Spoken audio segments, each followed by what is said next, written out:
14 of our web series, Decoding NEP 2020, brought to you by Edudevs, School of Inspired Teaching and Learning, and powered by Amrita Vishwa Vidyapeetham University. I, Kuhika Dhingra, on behalf of Edudevs, present to you our esteemed panelists who have gathered for an enriching deliberation on technology in assessment. Honored to welcome Ms. Manisha Khanna, Vice Principal, Mount Olympus School, Gurgaon. A dynamic and self-motivated leader, Mrs. Khanna has more than 2 decades of academic experience and is renowned for her exceptional academic strategies. As the Microsoft Innovative Educator expert, she is always at par with the latest technology and believes in inculcating these tools in teaching methodologies as well. She is passionate for carving out new paths, empowering teachers with technical skills, and creating vibrant learning spaces for the students. We look forward to hearing your insights today, ma'am. Introducing Thank you so much for a wonderful and lovely welcome. Thank you, Kuhika. Introducing an eminent edu leader, Miss Madhu Uppal, Headmistress, DPS Monarch International School, Doha, Qatar, as a panelist today. She holds over 2 decades of experience as an academic administrator and progressive educator in the education sector. As a certified Microsoft Innovative Educator expert and a certified neuro-linguistics programmer, Ms. Uppal is skilled in structuring strategic methodologies to transform teaching experience and enhance student engagement. Thank you so much for honoring the panel today, ma'am. Thank you so much for having me. Proudly welcoming Dr. Swaminathan, Assistant Professor, Department of Computer Science and Engineering, Amrita Vishwa Vidyapeetham University, Amritapuri campus. An expert in his field, he has a teaching experience of more than a decade in Amrita University. His passion for teaching and mentoring students towards computational thinking truly sets him apart. A leader of Code at Amrita Club, Dr. Swaminathan is dedicated to training and equipping students to take part in national and international competitive programming contests. We are glad to have you on our panel today, sir. Now, I proudly welcome and introduce our moderator for the day, Ms. Devyani Kapoor. A former principal, author, and passionate edu leader, Ms. Kapoor carries over 3 decades of experience in the education sector. A pragmatic thought leader, she is the founder and CEO of Edudevs, School of Inspired Teaching and Learning. Accredited Iconic Edupreneur of the Year Award in World Education Awards 2021, she is renowned for introducing numerous innovative pedagogical techniques and creating new benchmarks in the field of education. And once again, I welcome all of you who have just joined the session. And now I hand over the baton to our moderator, Ms. Devyani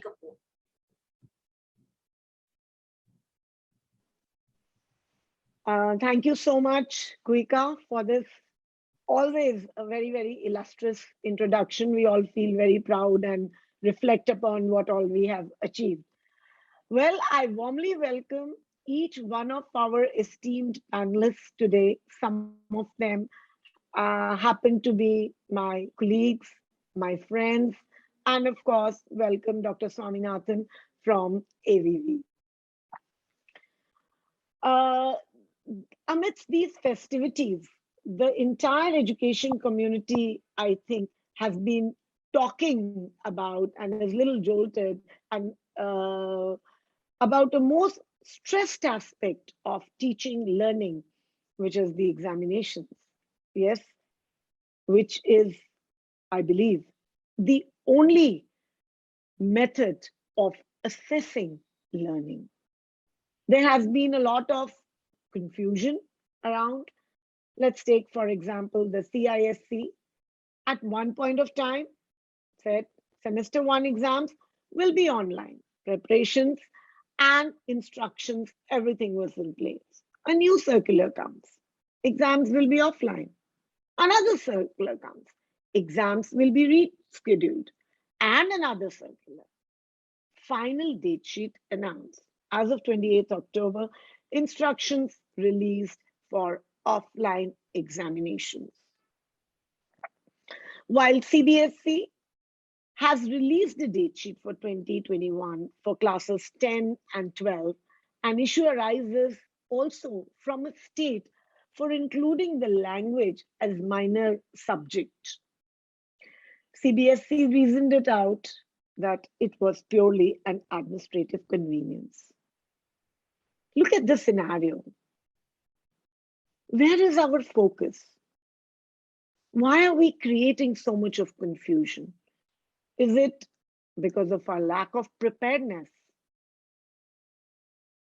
I just wonder, where is this leading us? Assessments, I understand, are an important aspect of learning, but it is not the only aspect. Students today are under tremendous stress as they are not sure what will change shortly. They are all living in a state of confusion and uncertainty. Again, I question, why are we not prepared almost 2 years in the pandemic? Why do we not have systems in place that will ease that anxiety and make learning more joyful?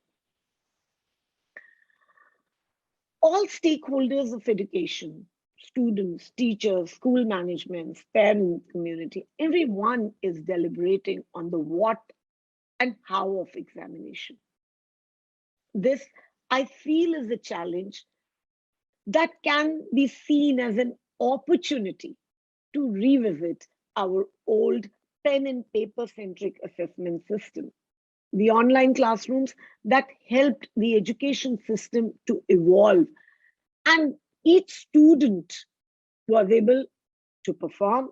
Each teacher went beyond their limits and was applauded by the Prime Minister and placed in the category of the COVID warriors as well. As everyone learns a little differently, teachers have long strived to meet the needs of all their pupils, painstakingly setting and photocopying different assessments for different students depending on their abilities. Technology for classrooms makes this process a whole lot easier. We have seen effectiveness of technology in teaching and learning process. Now, with so much disruption to their education, accurate information about a student's level of understanding is especially very, very crucial to ensuring all pupils achieve their full potential. Understanding that students know and what they don't know is central to effective teaching learning process. If pupils attempt tasks that are too difficult, they are likely to get frustrated and fail. Likewise, if they are assigned very difficult tasks, they are unlikely to progress. Without much ado, we begin our today's session on technology in assessment. As always, today's session will have 3 rounds. The ice-breaking round, where the panelists reflect on one single aspect. The specific question round, where each panelist issues and addresses a certain issue. The question answer round, which is the audience round. We will move in the sequence of Ms. Manisha Khanna, Dr. Swaminathan, and Ms. Madhupal. And the time duration for this round is 2 minutes. Technology can be used for instant assessment in many different ways, such as tracking student progress over time. Perhaps even more compelling, however, EdTech can be used to aid formative assessment, helping to boost engagement, identifying knowledge gaps, and support further deeper learning. My question to you all is, how, before even we deliberate upon how of a seamless transition to technology-based assessment, we also want to look at the viability of the system across the country. Is technology available to all? Secondly, how can schools and higher educational institutions transition to this future assessment system using technology to measure the learning outcome? Over to you, Manisha, Ms. Khanna. Yes, Devyani ma'am, when you were speaking, even I was pondering the thoughts what you were sharing with all of us, because we all are right now in a position where we are going with the flow, like one notice and then we work on that, and then another notice and then we work in that direction. So this pandemic, one, has taught us be ready always for any and every situation. Second, when we talk about assessment, I would like to bring a thought of everyone to this side, that why we never discussed about how to teach, why teaching is not important rather than assessment. Because any performance in the school is only judged by the effective learning outcomes, and those learning outcomes will happen when we will be able to reach to each and every child. During this pandemic, or maybe after that, when gradually we had offline and online and then hybrid system, most of the time the talk was about how the assessment will be done, rather than, I feel, the talk would have been how the content will be delivered to each and every child, that it will reach to everyone. So, talking about that, I mean, yes, of course, one night, all of a sudden, we all were in a situation there where we have to reach to every child, the kind of activities what we used to do in the school. Overnight, you have to plan each and every activity in a manner that it should be done on a technology based in ICT, through ICT tools, and in a very effective manner. So yes, as every situation has is pros and cons. Same with the technology. Yes, teachers explored a lot. They found many activities. I would like to share some of my school experience and my teachers' experience, where actually children enjoyed a lot. Rather than being physically in the class, those activities were done fruitfully. But at the same time, the drawback, the problem what we faced, children stopped writing. They were not in a habit of writing. Their writing habits have gone completely. Now, even for MCQ, they want a gadget in their hand. They want to press the button rather than just writing that one single word, even. So, yes, technology has taught us a lot. Assessments are always part of the teaching learning outcome, but always we should find out something which is having a balance of everything. One, that yes, we are assessing the technology, we are assessing the child through technology, but at the same time we are judging their 360-degree complete knowledge. All the assessments, knowledge, recalling, application, are we able to incorporate all those through technology? No. Then we have to think something else which will be, completely as per the need of the situation. Very well said. I think, and I was really lured by your point, which I also made, that why are we so much focusing on assessment? And why is examination the only way of assessing the learning outcome? Why can't we focus on the teaching, and during that teaching process, the assessment could just be, slightly rolled into the whole process. Thank you so much, Ms. Khanna. Wonderful hearing your thoughts. Moving on to Dr. Swaminathan. Yes, Doctor. Yeah, I think I agree with many points which Manisha Khanna ma'am had actually raised. So I mean they are pretty relevant. Why are we focusing on only evaluation? Why are we not focusing on teaching?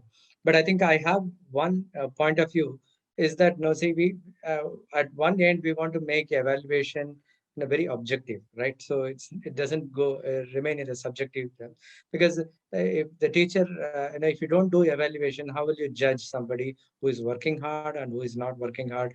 I mean, we need to make some. So there has been a lot of effort to actually make the evaluation and assessment, very objective. Okay, and if you want to make it objective, then obviously, we need to get them in one place, or we need to actually have a way to monitor them. So in a typical classroom, or when you conduct the exam, we could have an invigilator who could actually see the students what they are doing, and it had some kind of a sanctity in place, right? Now, when we conducted exam in schools or colleges, it had some sanctity in place, because the people were there to directly, monitor. And but that thing has gone with the technology.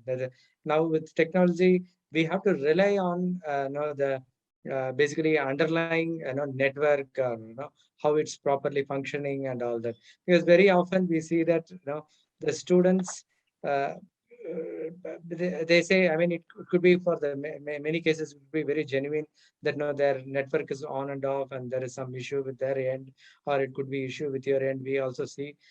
So essentially, there is no way we can guarantee, at this level of technology, there is no way we can guarantee that we can oversee or monitor everyone. Okay, if you are doing the evaluation.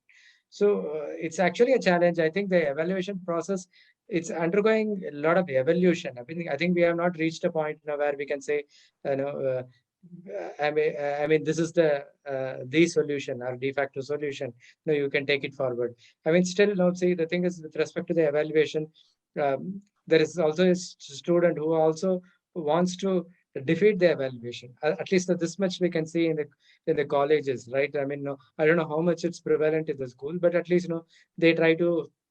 Uh, there are so many ways, because the young people understand technology a lot better than us, right? They're quick to learn new ways actually to actually sabotage our way of evaluation and all. So I think we are kind of evolving on that. Okay, so I have few things which we want to talk about, like at the next our future question, like how we do this online proctoring and all that. But probably I'll reserve it to that. But I think I would say that this evaluation process is actually is evolving. I mean, we have not yet reached a point, and people are thinking in many different ways, and hopefully, I think people are also at one end. They are also thinking, when will we get back to the offline? So they are also always hoping for that to happen, right? So they think that this is only a temporary measure. Somehow we'll scrape through, but eventually people will get to the schools, and then we'll be able to do the evaluation as earlier.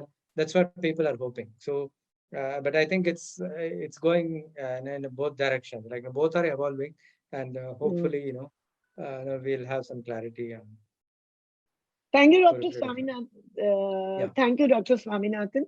And I really liked when you said that the whole evaluation process is actually undergoing evolution. So we are all doing a lot of R&D, and I think it is painstaking, but eventually it will lead to a process, a point where I'm sure we could reach out to our objective of assessing.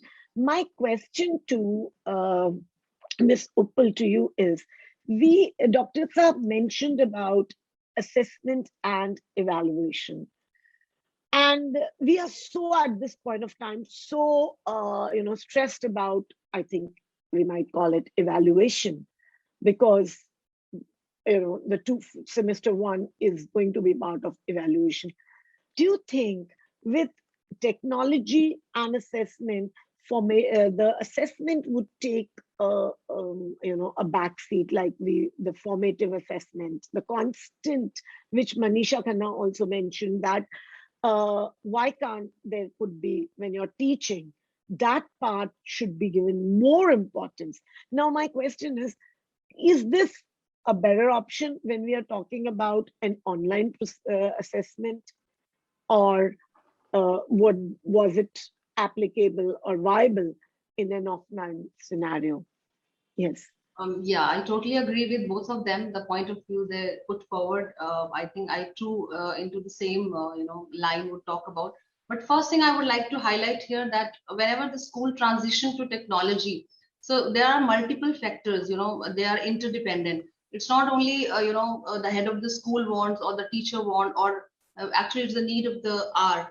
So the factors like teacher skill, your school infrastructure, budget allocation, your teachers, the quality, technical support, and how much access to technology is there, what are the different practices which are there, the entire digital ecosystem which I feel needs to be created, that leads to a further and I would say it's a joint effort of all the stakeholders. It will depend on investment in research, like how authentic and how reliable the assessment structure you have in place, so that you can have evidence based practices, so that whatever assessment you are trying to implement, whether they are able to fulfill the purpose. Like suppose I would like to give example here in my school itself. We conduct concept recap. This is one assessment tool that we are very much in practice and we advocate, because this tool, like after every concept we take a concept recap. It is digitally, children are using iPads in our school, so they are given this assessment. So after every assessment, on the basis of all these concept recaps, we create a monthly report, and that monthly report is learning outcome based. So how much the child is able to attain the learning outcome or the objective which were set by the teacher, whether they are able to achieve those learning outcomes end of the year, yeah, whether they are able to fulfill, or if in case we find the child is not able to, there are certain level like accomplished skill, developing skills. Certain children are still establishing that skill which is required maybe in languages or in mathematics. But if we find that there are certain gaps, then the teacher is going to revisit the topic. So the assessment tool which is used here is a kind of diagnostic in nature, which caters to the need of the learners, right? And but you need to have an infrastructure in place, because the students are having that particular device. We have that support, technology support in school. So the entire digital ecosystem is in place. So the technology which is used for assessment, I would say certain extent we are able to achieve that target which we are expecting. So in such scenario, I think it's a combined effort, or I would say it's a the joint effort of all the stakeholders. Then only we can at least we can see that okay, whatever assessment strategy we are just planning to have, or integration with technology, then only we can achieve the purpose. So in Thank that you sense, so much. Yeah.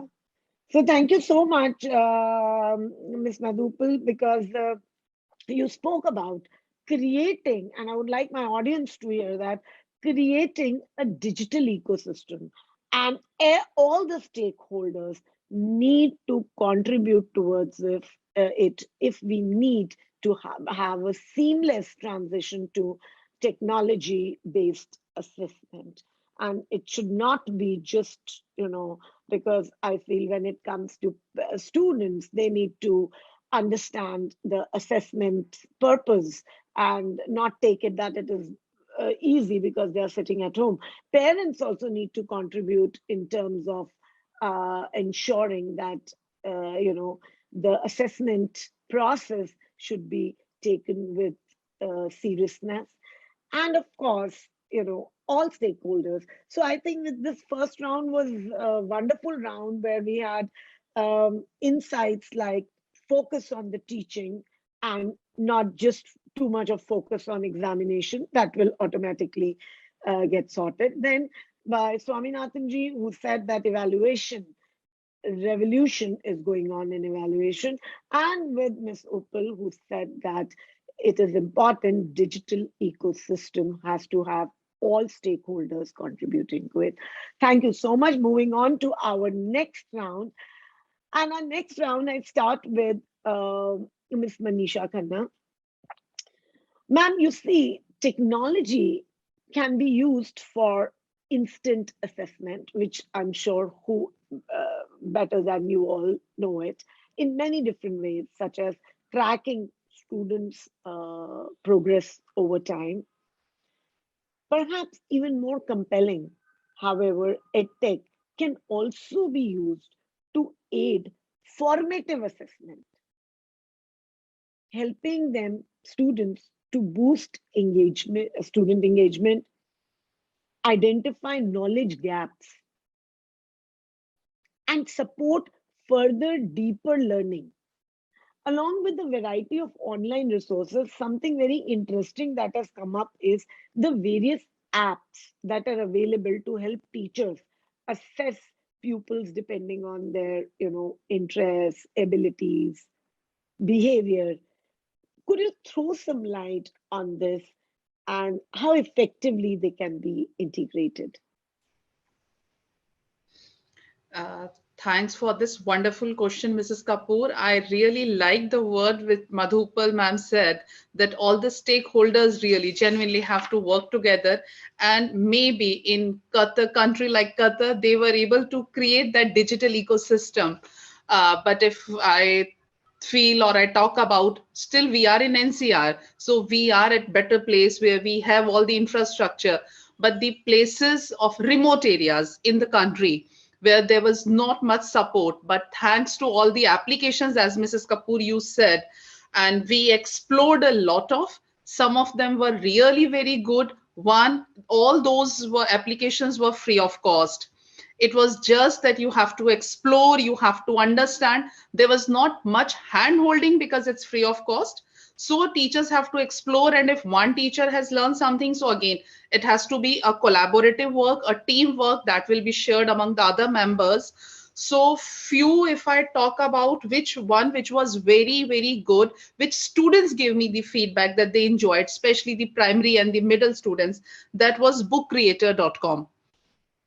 And bookcreator.com is like many activities. If suppose you have to talk them about renewable and non-renewable sources of energy, so you have taught through PPT, through presentations, through videos. Teachers have many options to teach, but when you have to assess them, so for that, bookcreator.com is something that students were creating their own digital book, like a blog, I can say, but not a blog. Again, they were able to insert videos, pictures, animations.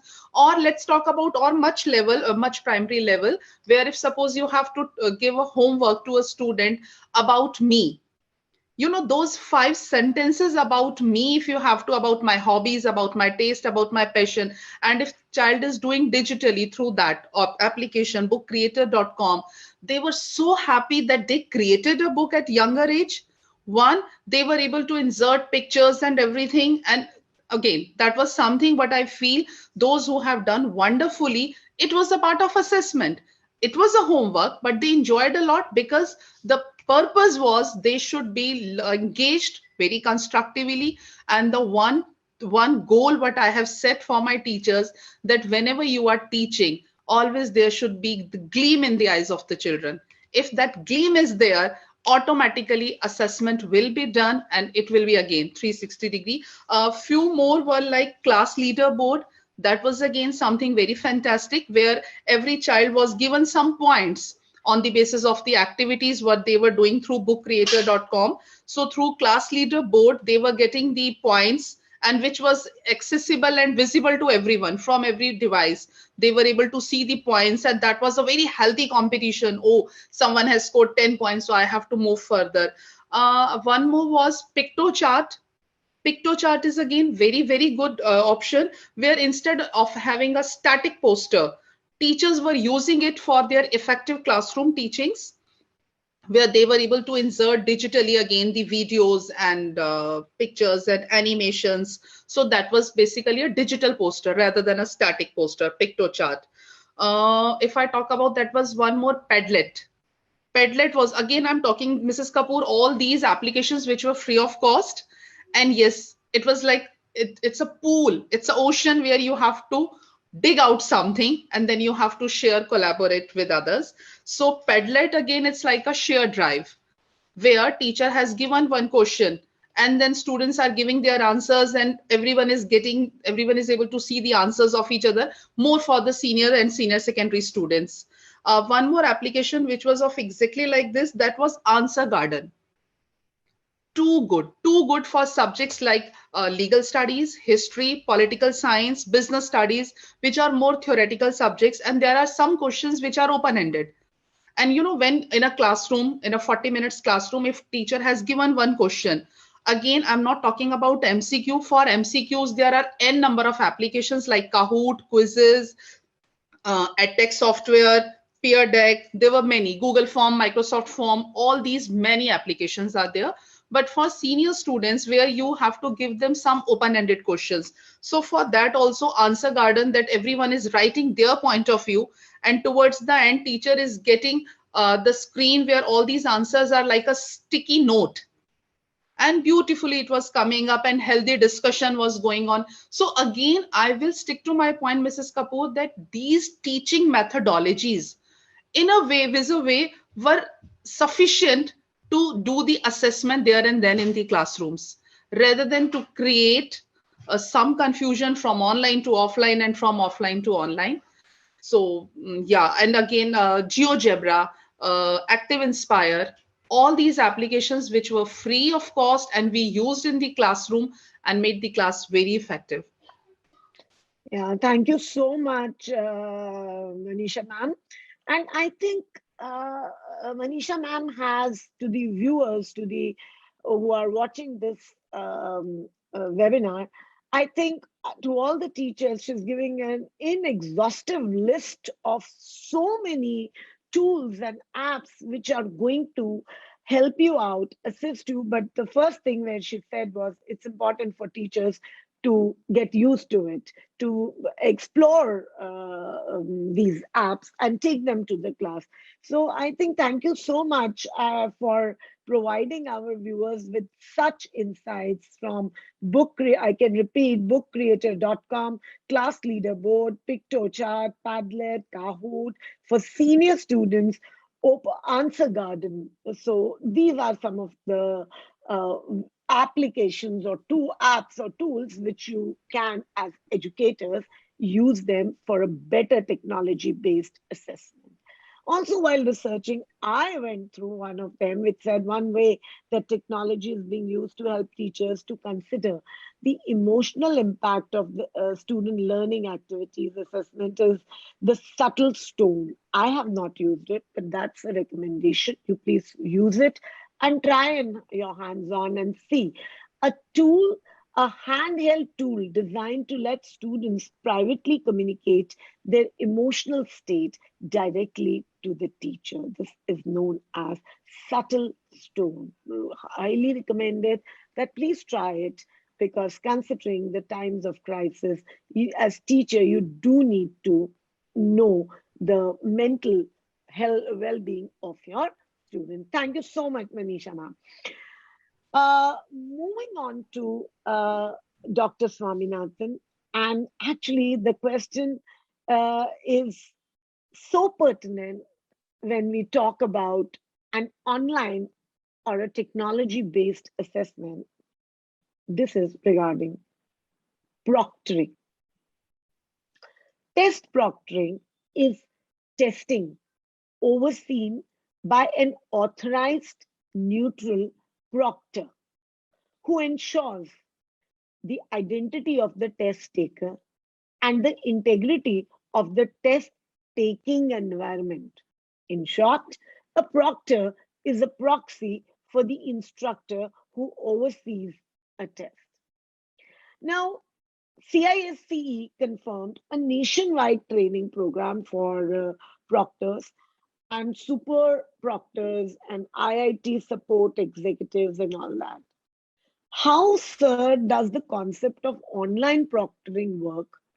And I always bring AI when it comes to addressing a question to Amrita, because I know Amrita Vishwa Vidyapeetham is doing some amazing work when it comes to usage of artificial intelligence. So can AI be used to ensure that students don't use unfair means during the examination? Over to you, sir. Okay. So, so when you start with, say, online proctoring, one thing we need to understand is we rely on the technology underneath technology, right? So basically, the technology has to be good, and therefore, no, we can actually do the online proctoring. For example, the way if we have tried out, and then although I wouldn't say that no, it's a super success or no, but what the way we have tried out is like there is a specific kind of a browser through which you actually log in. So therefore, it will not allow you to open any other browser or any other tab in the same browser. So what happens is you have a restriction of not being able to search for something while the evaluation is going on, because you can Google out and then you can just try to get, and then but that is not possible. Okay. Um, the secondly, the thing is you enter something called as a room. Okay, so you say fixed people like 20 students in this particular room, and there will be one teacher who will be kind of proctoring or monitoring your this thing. So you have to have your camera in front of you, and that should be on, and people will be able to. I mean, we can see at the same time we can watch all 20 students. But in practice, what we have seen is again this could be differ from place to place, and then I mean the country to country, depending upon the technology access to the common people. That knows even we get logged out quite very often, and the students get logged out, and then they come back, and there is a lot of shuttling going on like this, because it takes some time for a while for them to get in, log in their credentials, and then get into the room. And then there is a break in their continuity, like when they are trying to write the exam or do the exam, there is a break in the continuity. So these are the practical issues that we have faced. So this is the point where I was saying, where if the student says that network is really not good, we don't have any way to ascertain that, right? So although we have our people who can say that uh, the speed test they conduct and all that, but even then it becomes pretty dicey, because even I have noticed when I was monitoring a class, within 1 hour, like my whole data got lost. So it took some time for me to realize that my data is gone. That's why I'm not able to. I'm out of the meeting. Then I need to get back to the meeting. So these kind of issues are pretty much there. So practically, I would say that this is this kind of a online proctoring is not a complete success. Perhaps in some institutions where the students are also having like countries like probably Qatar or some countries like that, where you probably the network connectivity is good and things are pretty much well set. No, you could do like that. Okay, otherwise no, it may be a it may be a difficult way to assess the students by proctoring. So even though we say proctoring, I mean, no, it has all these issues with it. Okay, and it's Yeah. only approximate. Yeah. Right, right. I think you really raised a very, very pertinent point here, because we are the national education policy's premise, it is technology integration and transition to hybrid classrooms, which definitely requires, it's the entire teaching learning process. So it is not just about teaching, it's also about assessments. And you rightly said that technology has to be good. So it raises it automatically raises this, that unless technology is good, unless the basics of networks, one is the availability of technology, because here we are sitting and talking about proctoring, we are talking about app-based assessments, but I think 60% of the country doesn't even have that kind of access to, or are the teachers empowered. Even the technology would not just mean that having a smartphone and being able to attend the lecture. Let's be very honest, because most of the time we are going very gaga about that. Look, we've fulfilled our dream of technology integration, and we are on that path. But it's not just this; it requires a whole lot. Otherwise, the teaching process will lose meaning. Here, when Ms. Manisha Khanna was talking, Mr. Adu Uppal was talking, you're talking about those very higher ideals. So yes, technology has to be good. That is one thing. And network connectivity is again. So I would quickly ask Ms. Madhu Uppal, because how is the situation there? Do you have these power cuts or network issues? Yeah, as far as technologically, I think we are quite sound here. No such issues. But still, Proctor-based, as such, we have not started this assessment structure. But as far as I feel that when testing is done right, it benefit both educator as well as students. So one of the challenge which is frequently faced whenever there's online testing, though we are using other means, it's all about the legitimacy and the authenticity of the assessment, and that how many students did attempt the test fairly or resorted to unfair means. So I believe along with technology, I think educators needs to be, they should be more familiar with this cutting edge solution, online proctoring. Like they need to be, they can come up with, improving the assessment structure, adding more high order thinking skill questions so that the child can't browse easily, such Yes. questions just at a click of a mouse or Button. just easily available. And there are certain a concept wherein the child is not given that time duration so that they can skip or they can move or they can leave the question. So the assessment structure along with technology is very, very important here. And another, like sir has mentioned, the role of AI. Whenever this artificial intelligence is used, there are more issues which come up with along with the privacy and the safety and security of the data, where it's going. Whenever this human intervention, it's fine. But when a humanoid, we can say, or AI is observing you, then there's always a fear. Sometimes the breakdown of the child is also gets recorded. So which is the child is more concerned about, rather focusing on the assessment that point of time. So I believe along with technology, we should have our own system also in place where educators can, make it more authentic and which technology can't challenge. Then it should be as an aid, not completely replace, with our teaching fraternity, I would say. Very well said. Thank you so much. I just wanted to have a quick comparison where moving on to Ms. Manisha Khanna. So, ma'am, we saw that this year the most talked about JEE was conducted online in sync with national education policy in various regional languages along with English and Hindi. The National Testing Agency NTA had set up 850, I have figures in front of me, 852 examination centers across the country. During the examinations held in September, 660 examination centers had been set up. 6,61,761 candidates are appearing for this coveted computer-based entrance examination. That is like a humongous task. How do you think this could be replicated, or do you think this could be replicated in the schools for the regular assessment? Because it did prove to be successful. Over to you, Ms. Manisha Khanna.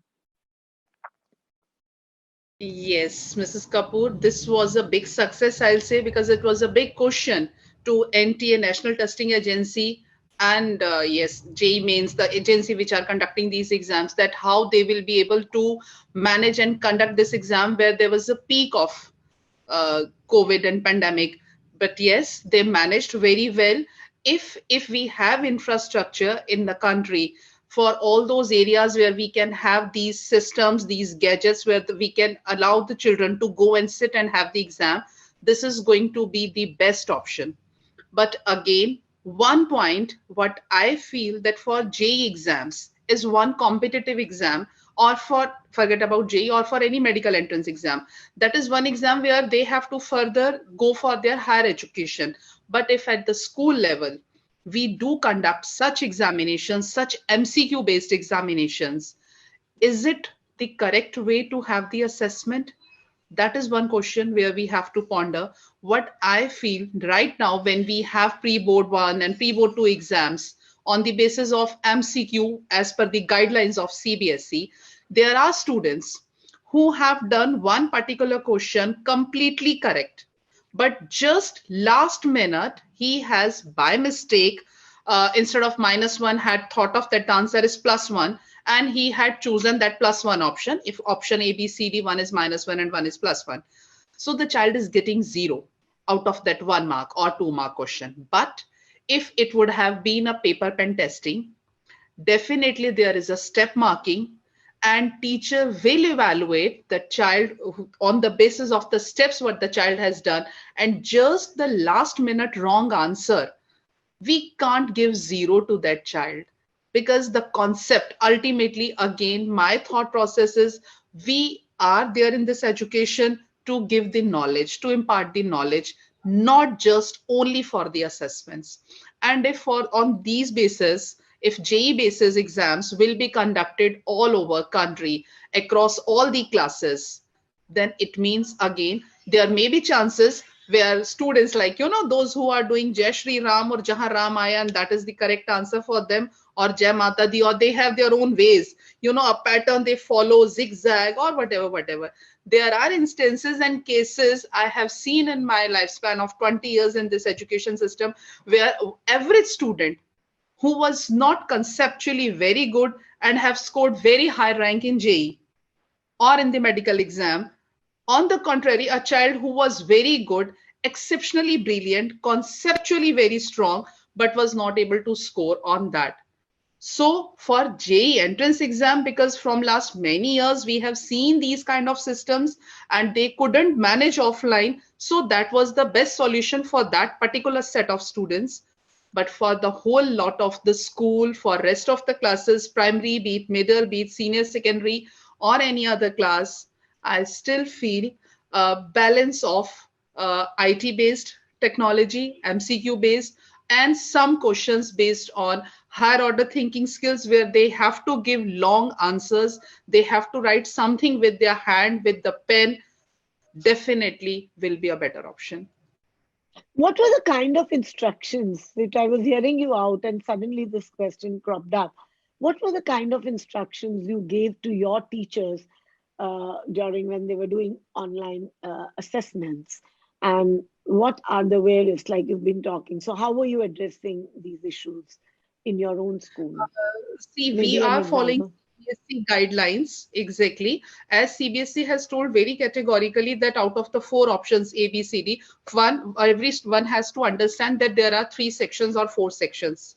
Let us say if I talk about mathematics of grade 10, there will be 3 sections. Section A, it's comprising of 25 questions, but student has to attempt 20 questions, for example. So we are giving instructions to the students, don't attempt all, because in that case, last 5 questions will not be attempted, will not be checked. I mean, sorry, not attempt, last 5 questions will not be evaluated. So utilize the reading time very categorically, very properly, and please attempt only those questions which, as many questions what have been asked you to attempt. Because otherwise, of course, there is no negative marking, but definitely the last 5 questions, last extra questions for that particular section will not be evaluated. And at the same time, right now, when we are giving them practice, we are giving them one rough sheet where they are doing the rough work, because that is important. Ultimately, we have to prepare them for their upcoming board exams, which will be in the month of November. The date sheet has come, as you told in the beginning only. So we have to see where they are not doing. As Mrs. Uppal said, that they have the IT-based infrastructure.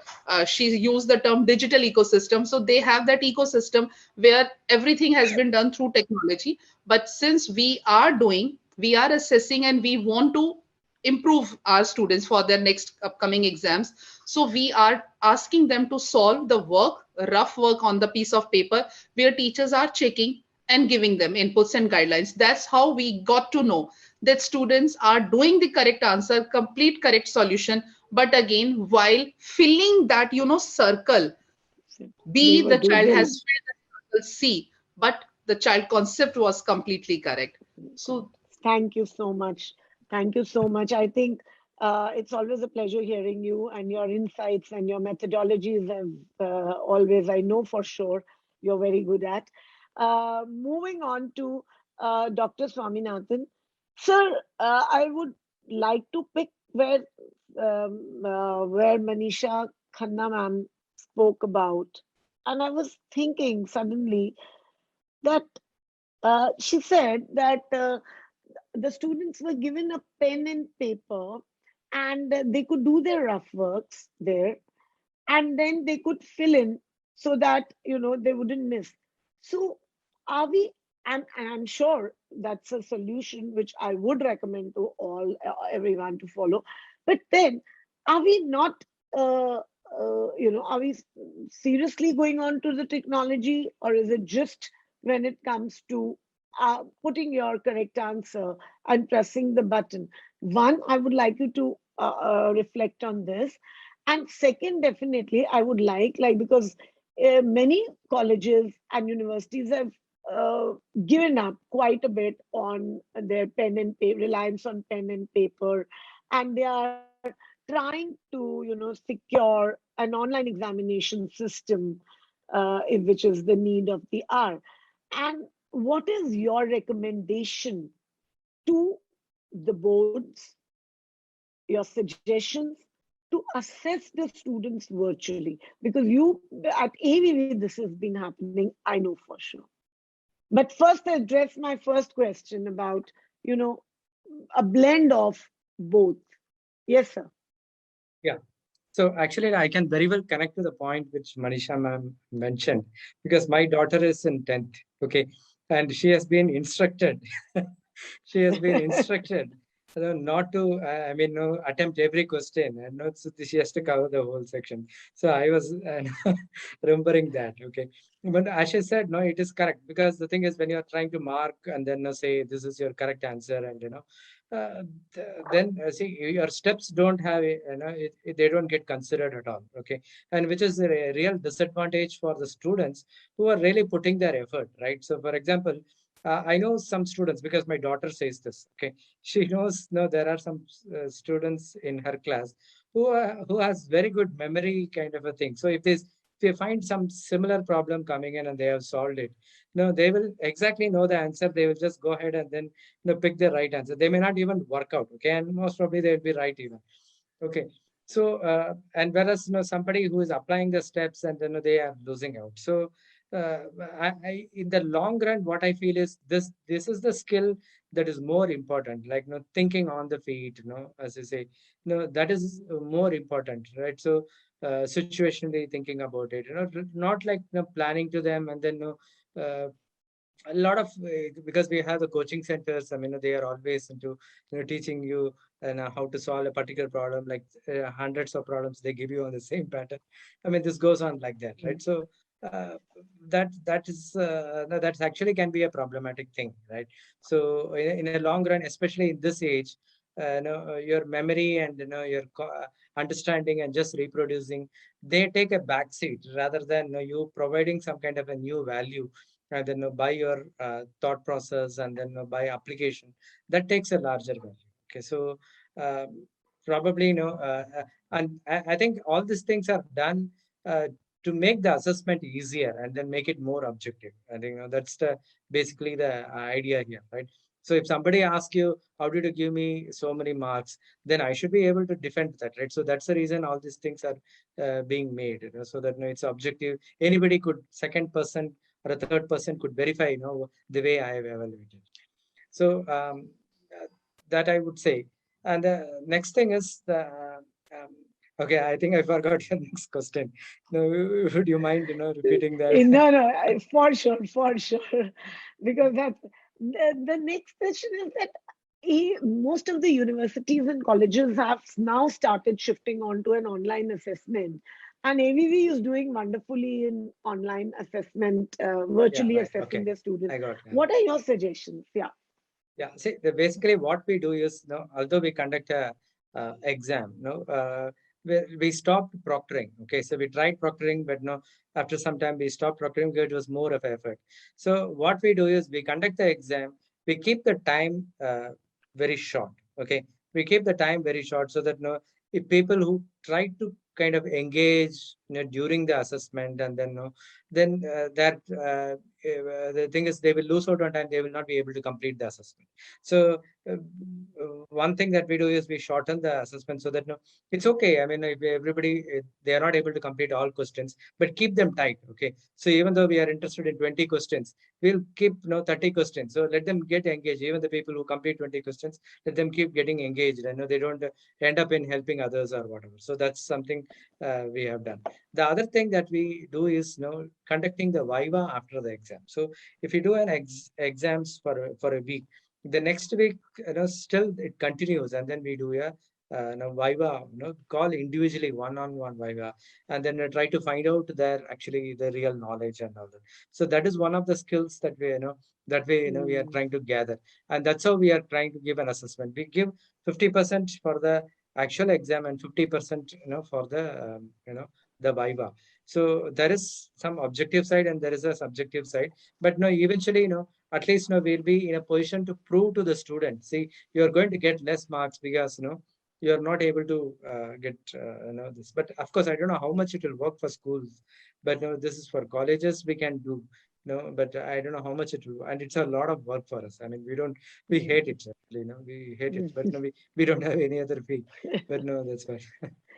Thank you so much, sir. But I think this suggestion of Viva being conducted after the exams, normally schools have a pattern that practicals finish off before.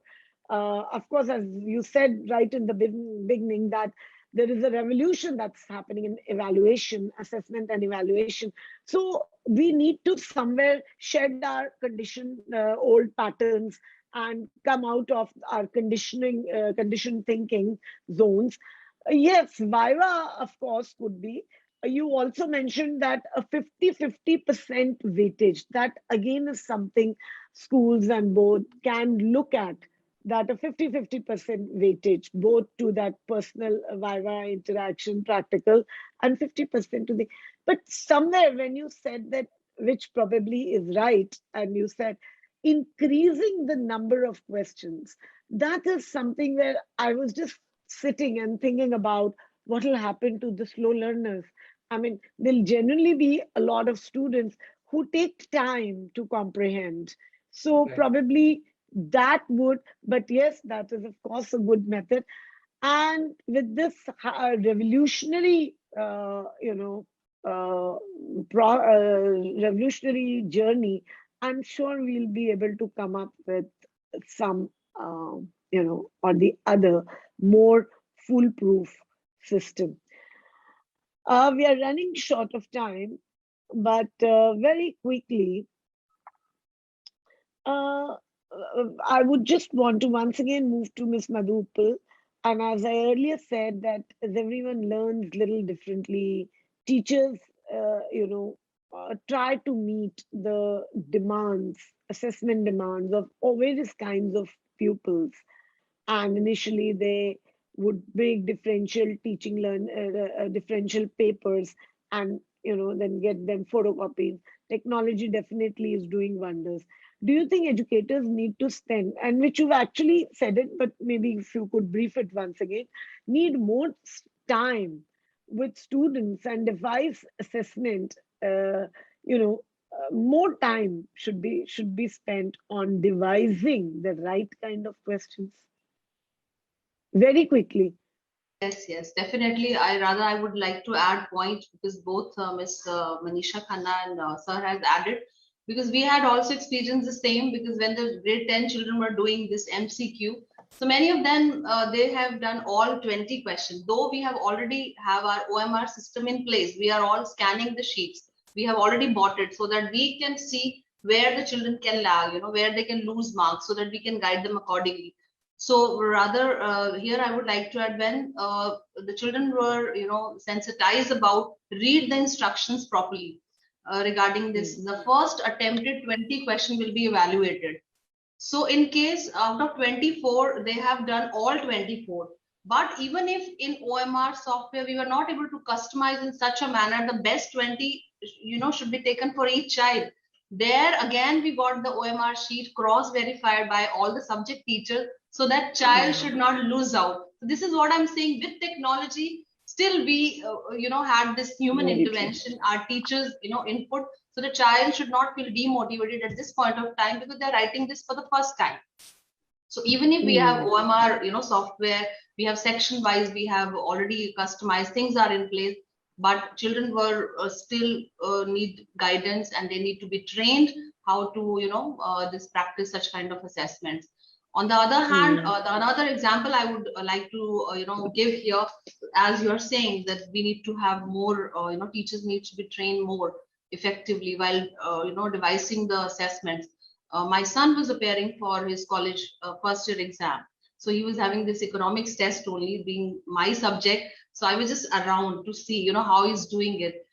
This is what the each and every question which I could see the practical implication, as well as how the child has learned the concept.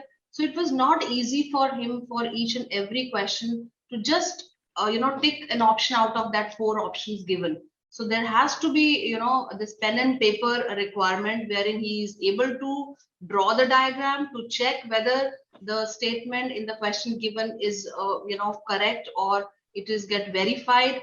On the other hand, he was given 2 attempts. First, you do all the question. If you satisfy with your score, it's fine. Otherwise, you do the second attempt.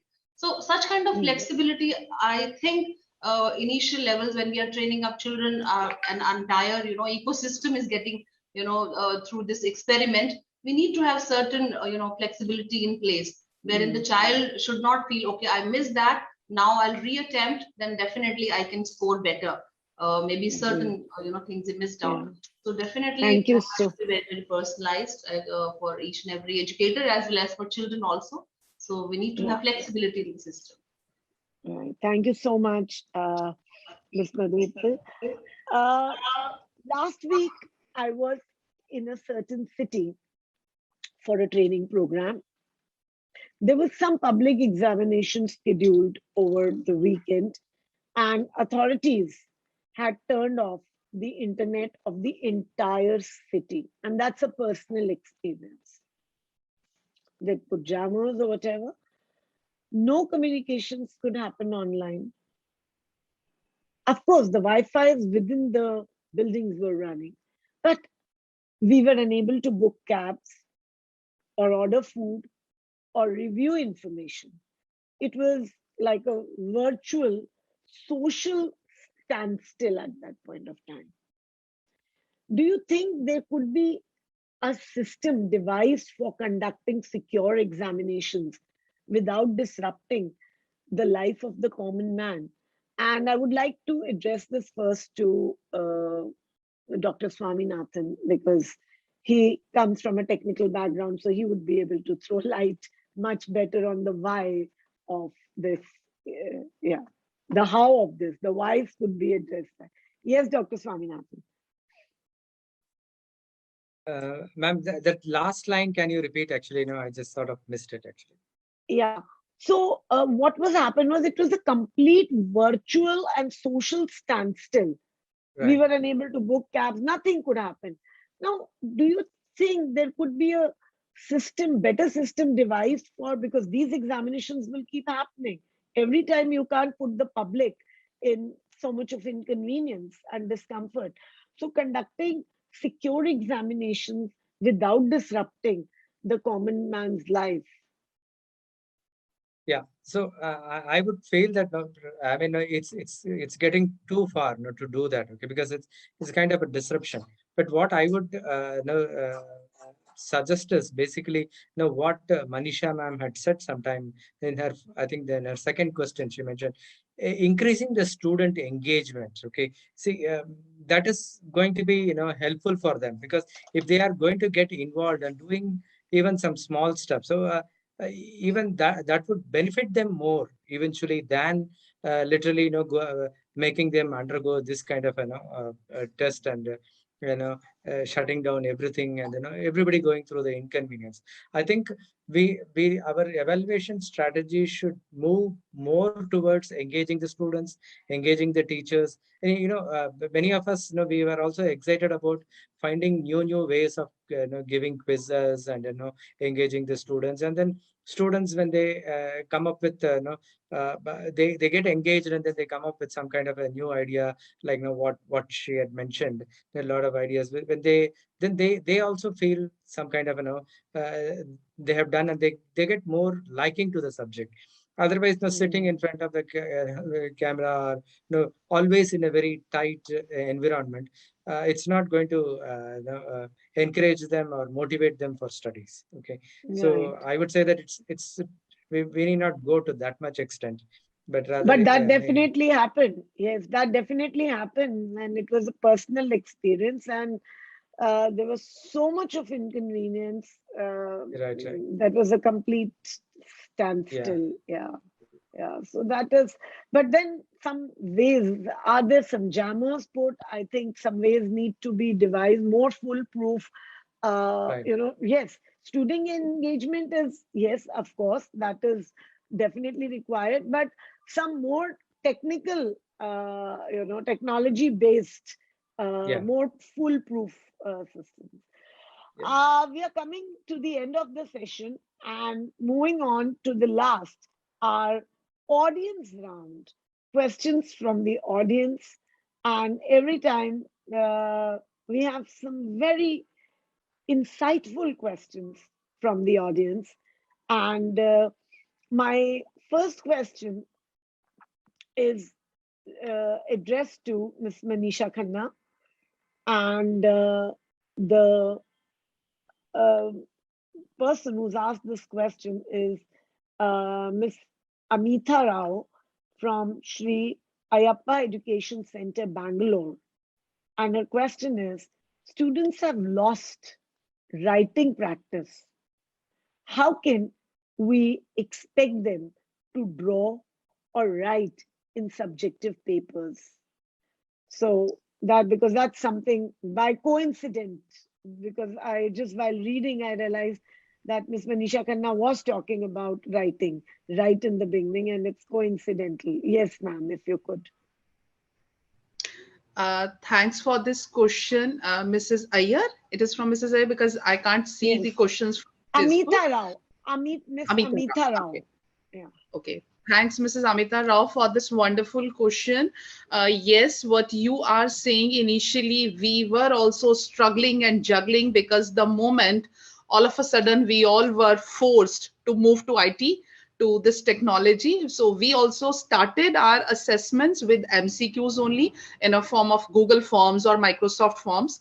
But very soon we explored that there is an option of uploading, of course, which was not there in the initial phases in the month of March 2020 when we moved to this technology, just after that. So, but after few months, Microsoft and Google, they both incorporated this option where we can ask the questions, we can ask the students that this is the question, of course, which can be shared through Zoom or any other classroom platform which you are using, and students could write the answer. Of course, what I did in my school, that the camera, the device, the camera of the device should be like what I will show right now, that the notebook should be visible and the child face also. That is one thing. So, which was a sure testing and proofing and validating that the child is not copying from somewhere, and the child has to make the PDF of that answer. And you can ask any question now to draw the chart, to draw the pie graph or bar graph or any diagram, or to write any long answer. Simply they had to make the PDF of that and they have to upload. Again, there was some dimension, some size restrictions, that the file should not beyond certain sizes. But yes, definitely within the school system, we were able to manage that. So that was one option of uploading the PDF through Google Form and Microsoft Forms, and of course, free of cost, as I explored a lot, all the free tools. And the second, as I said, Answer Garden. There also we can give option to the students to draw the diagram, figure, anything, any writing practice where they will write and share it with others. All right. Thank you so much. Thank you so much for the short and crisp answer. I'm sure the Mr. Mita Rao would have be satisfied with your options that you've suggested. Dr. Swaminathan, this question is to you.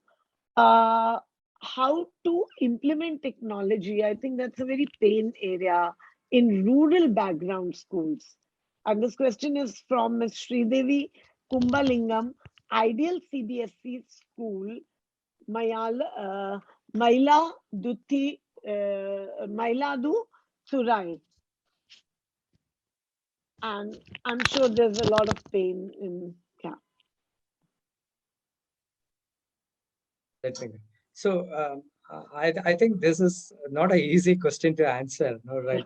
Because I think it's something the government has to do to make sure that the technology is at least at a minimum level, it has been raised so that like it becomes something like a basic thing, right? So it's not pretty easy because if private people would do it in a more in a city, because there is a immediate return on investment and all that.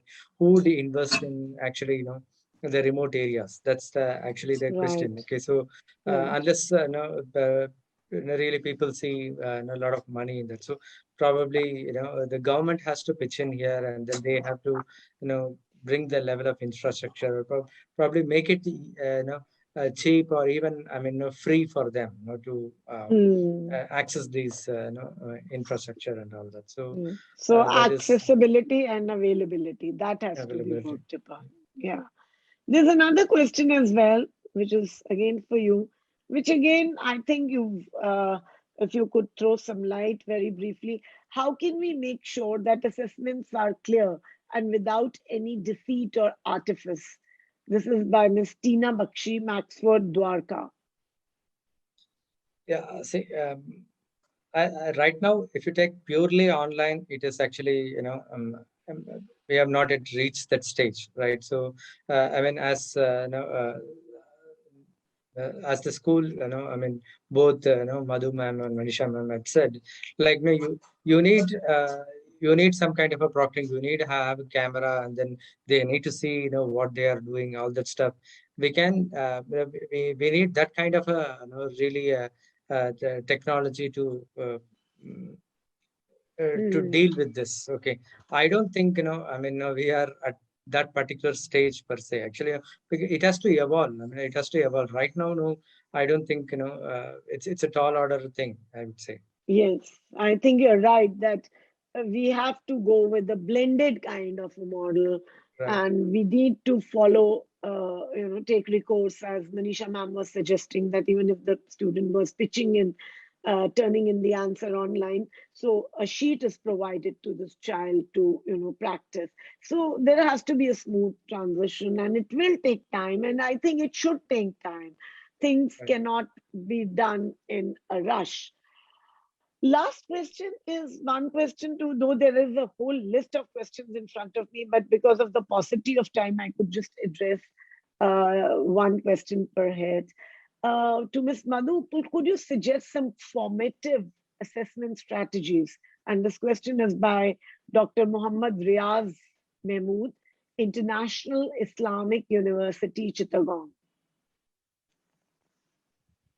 Definitely, see, the entire structure of, I think, assessment formative is very, very important, because it is the process of learning which is assessed through formative assessments, wherein the children, what they are learning in the classroom, where they are, what they are learning when they have peer learning, when it takes place, as the another the structure which has been launched by CBSE, the SUFFLE, the entire, it talks about the learning in the formative stage. So what the children are learning when they think, parents share certain kind of activities which we can do in the classroom, where they can have a peer reflection, or they can just learn something which is a process of the classroom environment, wherein they can be suggested, like I suggested the concept recap, which is we take it as a formative assessment. After every concept, that concept which is tested, it's not an assessment, it's just a tool to diagnose whether the child, what the child is learning in the classroom, whether we are able to attain that learning outcome or not. And there are so many activities which can be done. The another periodic assessment that we take That is also part of formative assessment, but it should not be taken in the form of the formal assessment. It can be formative so that to test the concept building of the child. So such kind of assessment which can be taken once the learning takes place in the classroom, so they learn better by doing. So experiential learning, I would suggest here, which is very, very important. When they experience, the theater, which is the art integration, very, very important. CBSE always, advocate learning by doing. The art integration in the role play, what they, they can do in the classroom, the actual scenario, the field visits. So what all is a part of formative assessment, which the experiences which we can give to the child during the entire transaction process. So I think this way we can just help the children to learn better and in a more experiential manner. Thank you so much, Ms. Uppal. And now, towards the end, one suggestion or one liner that you would like to suggest to students, universities, teachers. You can say anything that you like. So we begin with Ms. Manisha Khanna, then Dr. Swaminathan, and then Ms. Madhu. Yes, Ms. Manisha Khanna. First of all, would like to check, am I audible? Because from my side, all the pictures are just still. Again, technology. You are audible. You are audible. Okay. Yeah. Fine, ma'am. Yes, ma'am. I would like to sum up this session by requesting all the educators and the parents that when the child is giving any kind of assessment, please be fair. One, as a parent, please don't give any support. As Sir rightly said, that when online proctoring is not successful, at least we can request parents, please don't give light support to the students. And similarly, Right. when last year, Mrs. Kapoor, CBSE has given the rights to all the educators to give the marks. I think this is a question that every educator need to introspect within themselves, how true they were when they were giving the marks, when they were assessing the child, because every school, every teacher wanted my score, my result should be the best, irrespective of the child is deserving or not deserving. And that's how it is obviously seen from the Delhi University cutoff, be it St. Xavier, St. Stephen's, or LSR or SRCC. The cutoff is 99.5 and it is shut. In hardly some of the good colleges of DU, it has gone to 99. So is Thank it you what we so are much, ma'am.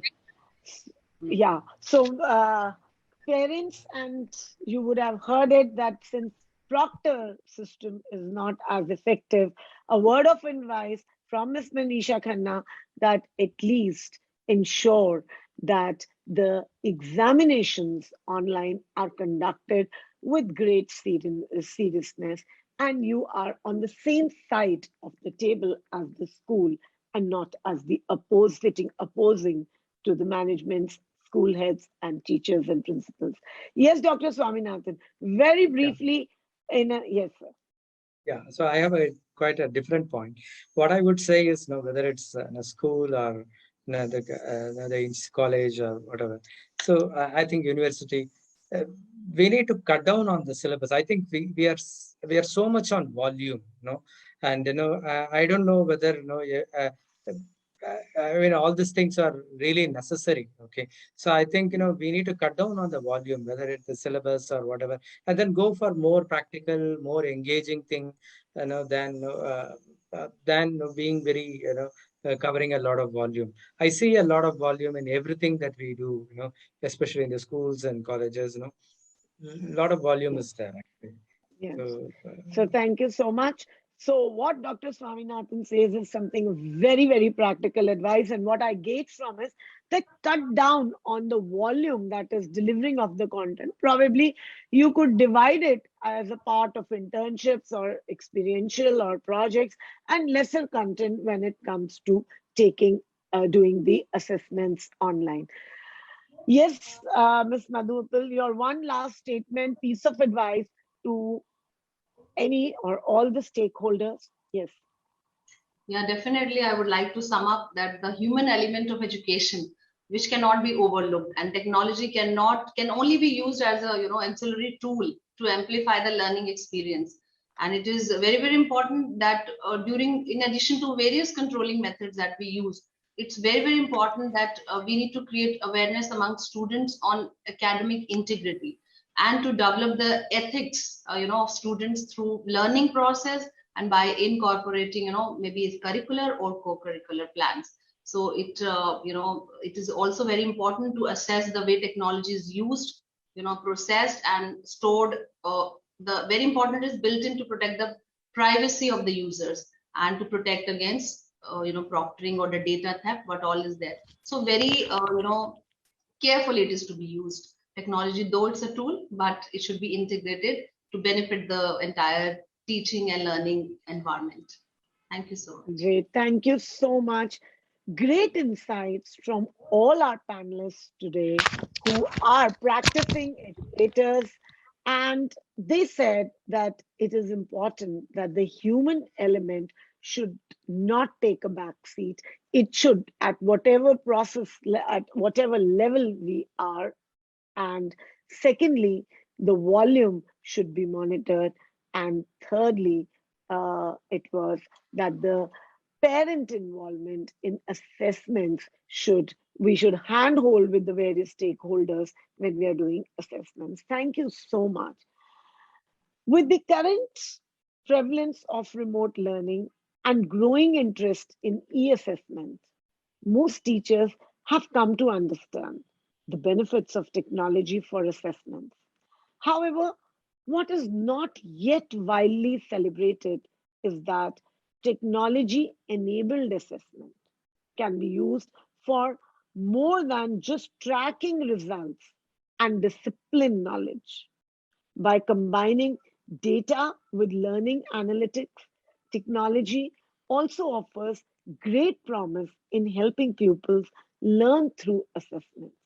We will be soon back with the next episode of Decoding National Education Policy 2020 to deliberate on yet another theme. Keep watching for updates on our social media handles, and do send us your ideas, thoughts, questions at info@edudevs.com. I again repeat, the program was powered by Amrita Vishwa Vidyapeetham University and produced by Edudevs School of Inspired Teaching and Learning. Signing off for today. Thank you so much. Thank you so much, all our esteemed panelists. Thank you.